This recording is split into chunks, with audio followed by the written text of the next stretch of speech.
मैं assistant professor Harish Puri और आप देख रहे हैं मेरा YouTube channel thermal engineering lecture series. दोस्तों हीट ट्रांसफर के लास्ट यूनिट की तरफ चलते हैं, जिसके अंदर आज मैं आप लोगों को पढ़ाने वाला हूँ रेडिएशन वाला चैप्टर, जो कि GTU गुजरात टेक्नोलॉजिकल यूनिवर्सिटी की एक्सटर्नल एग्जाम के लिए इंपॉर्टेंट है, जिसमें आप लोगों को पूछा जा सकता है एटलीस्ट 9 to 12 मार्क्स का कंटेंट। थियरिटिकल चैप्टर है, मोस्ट ऑफ इसमें से थियरी के चांसेस ज्यादा आते हैं, एक एग्जाम्पल आया जाता है, लेकिन एग्जाम्पल इतना इंपॉर्टेंट नहीं है जितनी इंपॉर्टेंट हमारे लिए इसमें थियरी है। बेसिक कंसेप्ट के साथ में हम लोगों को चलना है। इसके अंदर मैं आप लोगों को रेडिएशन की बेसिक डेफिनेशन पढ़ाऊंगा, जो मैं ऑलरेडी बता चुका हूँ, फिर से रिपीट करवाऊंगा। Basic terminology of the basis of the radiation किस तरह से आती है, क्या क्या आती है, वो मैं आप लोगों को दिखाने वाला हूँ। आपको याद होगा मैंने जब कंडक्शन चैप्टर चलाया था तब मैंने बोला था कि कोई भी हीट ट्रांसफर की प्रोसेस हो, चाहे वो कंडक्शन हो, कन्वेक्शन हो, रेडिएशन हो, हर एक हीट ट्रांसफर प्रोसेस का अपना एक रूल है। तो उसी तरह से रेडिएशन के जो बेसिक लॉज है वो लॉ मैं आप लोगों को इस चैप्टर के अंदर बताऊंगा। कंडक्शन के अंदर हम लोग सिर्फ और सिर्फ फोरियर लॉ पढ़ते थे, कन्वेक्शन के अंदर हम लोग सिर्फ और सिर्फ न्यूटन्स लॉ ऑफ कूलिंग पढ़ते थे, लेकिन रेडिएशन के अंदर हम लोग नंबर ऑफ लॉज पढ़ेंगे कि रेडिएशन के लिए क्या क्या हम लोगों को फॉलो करना पड़ेगा या किस चीज को हम लोगों को फॉलो करना है। जैसे कि स्टीफन बोल्ट्जमैन लॉ है, लैम्बर्ट्स कोसाइन लॉ है, किरचॉफ्स लॉ है, विंड्स डिस्प्लेसमेंट लॉ है, प्लांक्स लॉ है, ऐसे 5 लॉज मैं आप लोगों को सिखाने वाला हूँ।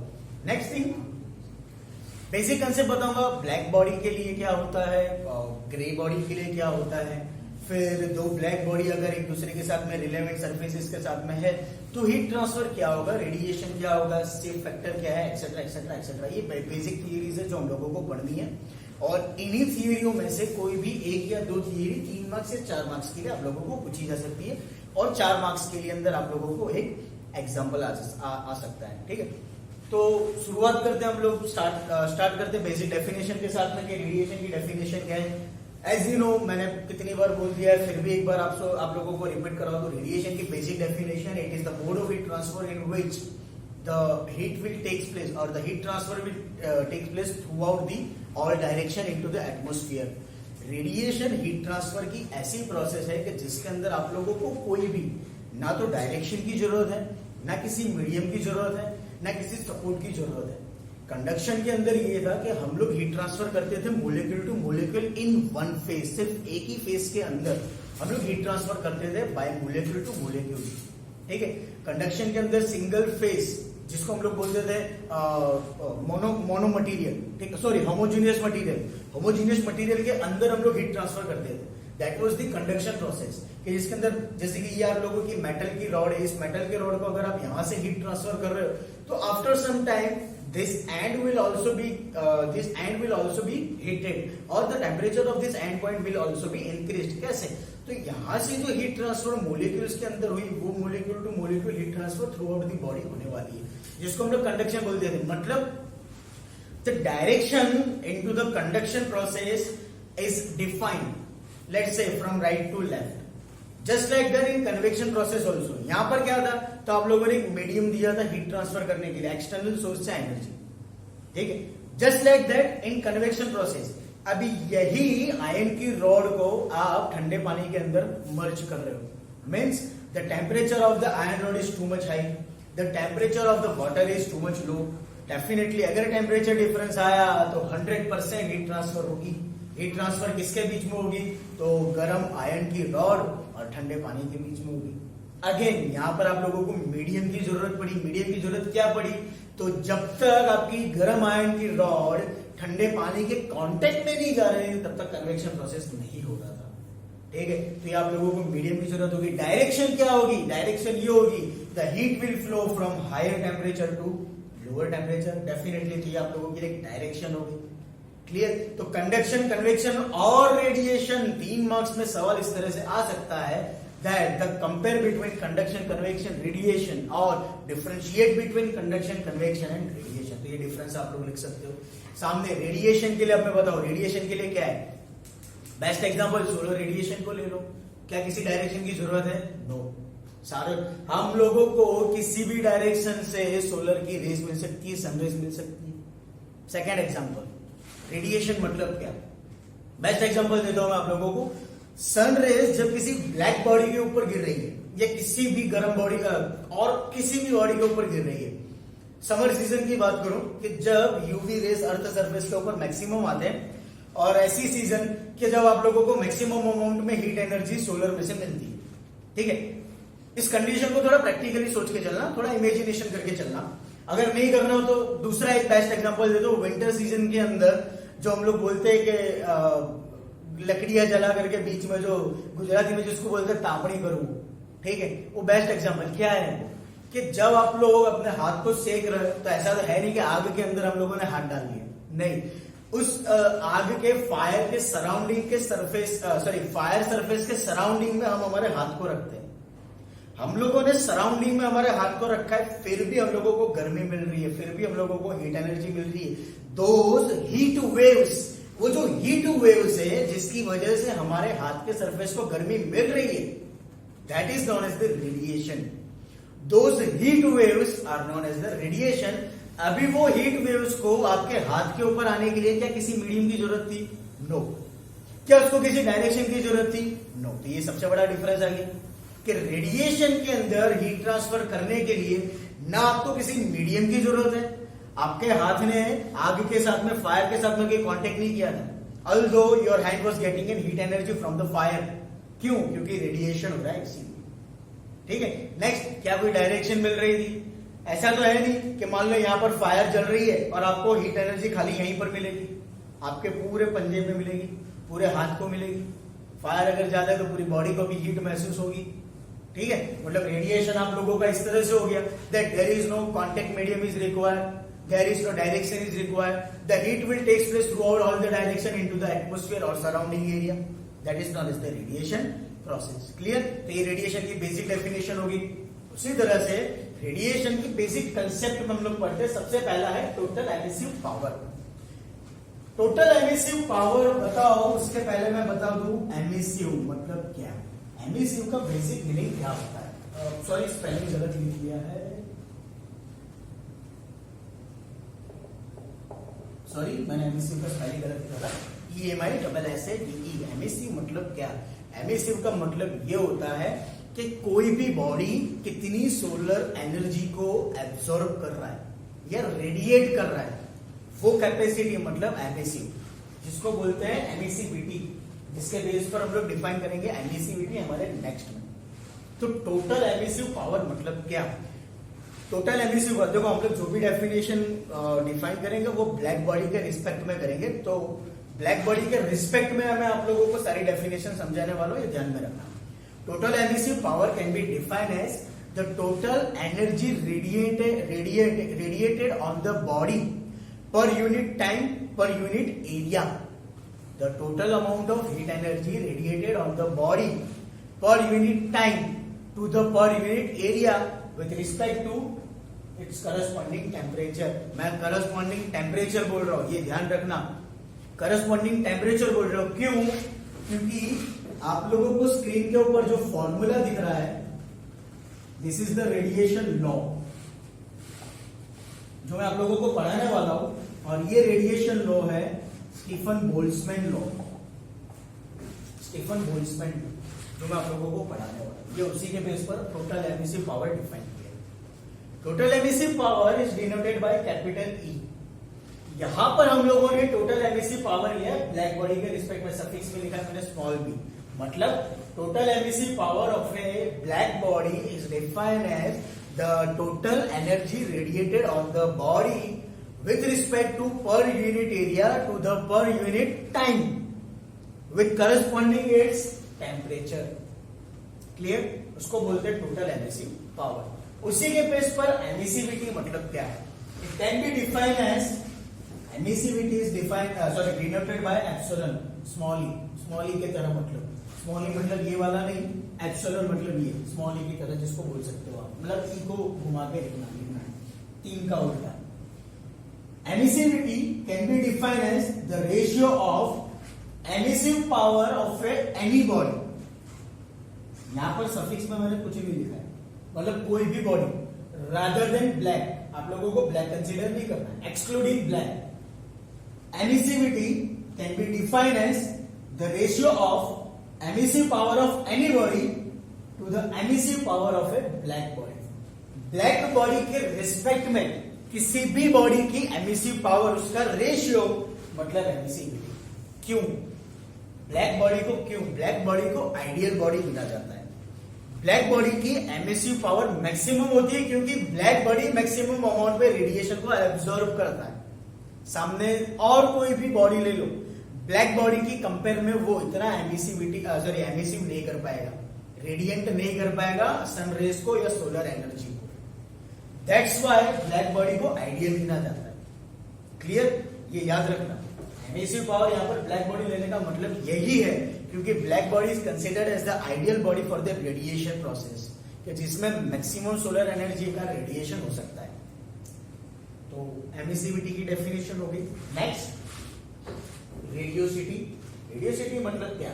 It refers to all radiant energy leaving the surface. ऐसी सारी एनर्जी जो आपकी सरफेस को लीव करके जा रही है, आपकी सरफेस से दूर जा रही है, एमिट होने के बाद में या रिफ्लेक्ट होने के बाद में, तो वो सारी value that is known as the radiosity and it is denoted by capital J।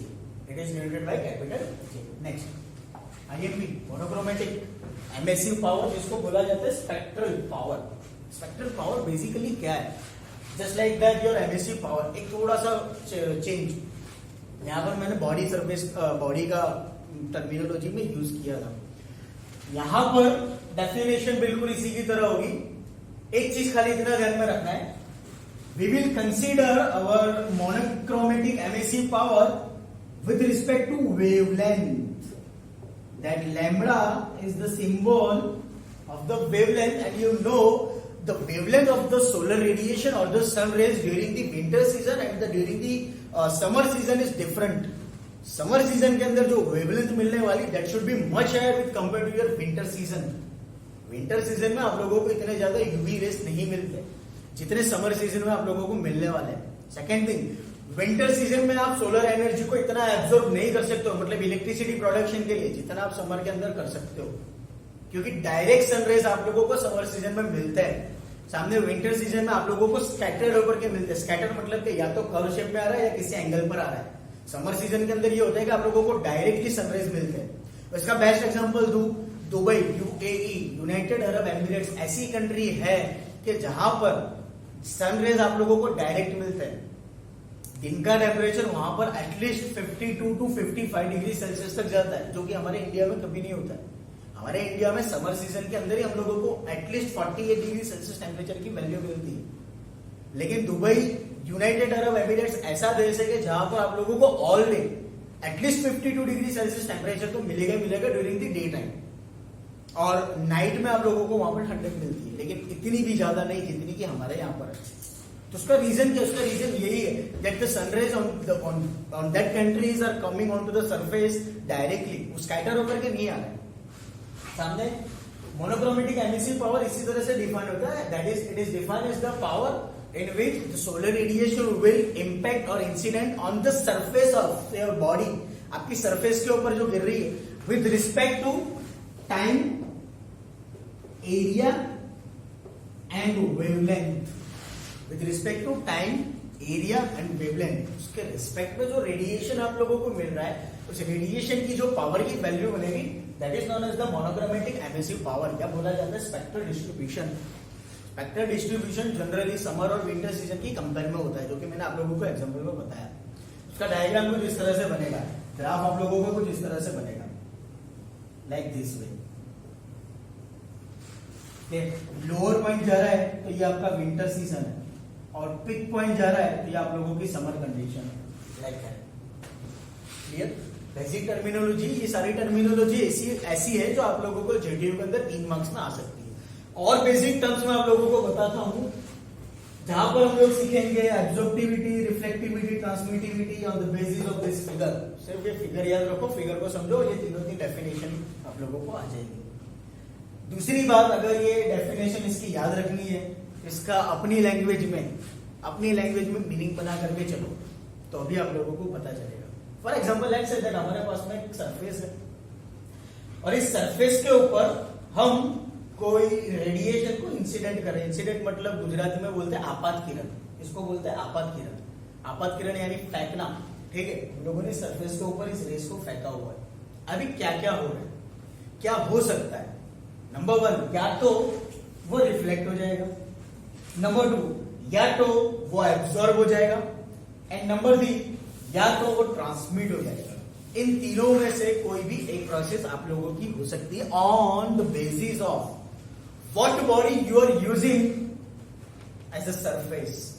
आपने किस सरफेस के ऊपर आपकी रेडिएशन की रेस को इंसिडेंट किया है वो उसके ऊपर डिपेंड करता है, जिसके बेस पर हम ये 3 डेफिनेशन पढ़ने वाले हैं, एब्जॉर्प्टिविटी, रिफ्लेक्टिविटी, ट्रांसमिटिविटी। सबसे पहले हम लोग देखते हैं एब्जॉर्प्टिविटी। एब्जॉर्प्टिविटी ये टर्मिनोलॉजी किसके बेस पर आई है? एब्जॉर्प्टिविटी टर्मिनोलॉजी आई है एब्जॉर्प्शन के बेस पर। Absorptivity it is defined on the base of absorption. Absorption का मीनिंग आप लोगों को पता है कि किसी भी चीज को एब्जॉर्ब कर लेना, ठीक है। एब्जॉर्प्शन में से एब्जॉर्प्टिविटी मतलब क्या? Whatever the incident radiation or incident rays are forced onto the surface, अगर ये रेस सारे के सारे सरफेस के अंदर एब्जॉर्ब हो जा रहे हैं, कोई भी रेस ना रिफ्लेक्ट हो रहा है ना ट्रांसमिट हो रहा है, तो ऐसे सारे रेस को बोलते हैं एब्जॉर्प्टिविटी, उसकी वैल्यू को बोलते हैं एब्जॉर्प्टिविटी। एंड एब्जॉर्प्टिविटी के बेस पर उसका सिंबल ए मतलब अल्फा। ए एब्जॉर्प्टिविटी के स्पेलिंग की स्टार्टिंग ए और उसका सिंबल बनेगा अल्फा। क्लियर? फिर से एक बार, whatever the rays are incidented on to the surface of the body, अगर वो रेज रिफ्लेक्ट नहीं हो रहे या तो ट्रांसमिट नहीं हो रहे, ठीक है, बॉडी के अंदर ही रह रहे, तो उन सारे रेज को बोलते हैं एब्जॉर्ब रेडिएशन। और ये एब्जॉर्ब रेडिएशन के बेस पर डेफिनेशन बनती है एब्जॉर्प्टिविटी की। फिर से एब्जॉर्प्टिविटी ए से शुरुआत हो रही है तो उसका सिंबल है अल्फा ए, याद रखने के लिए खाली ट्रिक दे रहा हूं। फिर होती है रिफ्लेक्टिविटी, सॉरी एब्जॉर्प्टिविटी का एग्जांपल ब्लैक बॉडी, सबसे बेस्ट एग्जांपल ब्लैक बॉडी को ले लो। ब्लैक बॉडी ऐसी बॉडी है जो सोलर रेडिएशन को 100% एब्जॉर्ब करता है, ऐसा माना जाता है, लेकिन वो 100% नहीं है। The absorptivity of the black body is 0.9875, around 98% या around 99%. Still there is some loss या रिफ्लेक्शन तो होना ही है, तो ब्लैक बॉडी की एब्जॉर्प्टिविटी आप लोगों को मैक्सिमम मिलेगी। सामने आप व्हाइट बॉडी की बात करते हैं, व्हाइट बॉडी जो होगी वो सोलर रेडिएशन को टोटली रिफ्लेक्ट कर देगा, और ये जो रिफ्लेक्शन मिल रहा है that is known as the reflectivity. मतलब ऐसे इंसिडेंट रेस जो आपकी सरफेस से रिफ्लेक्ट हो जा रहे, दोज आर नॉट एब्जॉर्ब और ट्रांसमिटेड बाय द सरफेस। ऐसे सारे रेस जिसको बोलते हैं reflected radiation, and on the basis of this R it is denoted by rho. ये याद रखना, R reflectivity is denoted by rho. अगर आप व्हाइट बॉडी की बात करो तो white body is the body which has the maximum value of the reflectivity. Reflectivity black body के लिए मैक्सिमम बनेगी, सॉरी व्हाइट बॉडी के लिए मैक्सिमम बनेगी, और अगर ब्लैक बॉडी है तो रिफ्लेक्टिविटी वहां पर हो जाएगी ब्लैक बॉडी के लिए 0, rho B. Reflectivity of a black body is 0, but reflectivity of white body will be consider as 1, जो मैं आप लोगों को मेरे नेक्स्ट लेक्चर में डीप में और समझाऊंगा। Just like the reflectivity, next transmittivity. अभी ये बेसिक चीज तो ऐसी जो आप लोग अपने स्कूल में भी पढ़ चुके हो साइंस सब्जेक्ट के अंदर। ट्रांसमिटिविटी, ट्रांसमिट, रिफ्लेक्टिविटी टर्मिनोलॉजी आया था रिफ्लेक्शन पे से, ठीक है, और ट्रांसमिटिविटी टर्मिनोलॉजी बनी है ट्रांसमिट इस पे से। ट्रांसमिट मतलब जो कि आर पार हो जाए आपके सरफेस में से, जस्ट लाइक कांच, ग्लास में से आप कोई भी रेस को पास आउट करो वो इजीली पास हो जाएंगे दूसरी साइड, दूसरी सरफेस की तरफ, ठीक है। तो ऐसे सारी वैल्यूज या ऐसे सारे इंसिडेंट रेस जो आपकी सरफेस में से पास होकर के दूसरे डायरेक्शन में मिल रहा है तो उसको बोलते हैं transmitted radiation. Incident radiation is denoted by capital G, और उसी के बेस पर absorbed radiation is denoted by GA, reflected radiation is denoted by GR, and transmitted radiation is denoted by GT. Clear? अभी इंसिडेंट रेडिएशन डेफिनेटली आपका 100% है, लेकिन ये 100% में से आप लोगों को 3 पार्ट मिल रहे हैं, ट्रांसमिशन, रिफ्लेक्शन एंड एब्जॉर्प्शन। तो उसको डिफाइन कैसे किया जाता है? By the law of conservation of energy, first law of thermodynamics, that energy neither be created not destroyed but we can change its form from one to another. मतलब आपको total energy उतनी ही मिलेगी जितनी आप लोगों ने ट्रांसफर की है। तो GR, GA, GT, reflection energy, absorption energy and transmission energy, the summation of this all will give you the total energy. अब इस पूरे इक्वेशन को टोटल एनर्जी से डिवाइड कर दो तो आप लोगों को क्या मिलेगा? Reflected energy is divided by the total energy is known as the reflectivity. Absorption energy divided by total energy will give you the absorptivity. Transmitted energy with divided by total energy will give you the transmittivity. This whole is equal to 1. This one is 100%. मतलब कि मान लो यहाँ पे आप लोगों ने 500 raise pass out किए हैं, तो आउटपुट में इन तीनों में आप लोगों को 500 ही मिलेगा। अगर ब्लैक बॉडी है तो एब्जॉर्प्शन आप लोगों को पूरा 500 मिलेगा, ठीक है? सामने रिफ्लेक्शन और ट्रांसमिशन 0। अगर व्हाइट बॉडी है तो एब्जॉर्प्शन 0 मिलेगा, ट्रांसमिशन 0 मिलेगा, लेकिन रिफ्लेक्शन आपको 500 मिलेगा और transmittivity depend on the body. Clear? तो ये बेसिक फंडा था रेडिएशन का।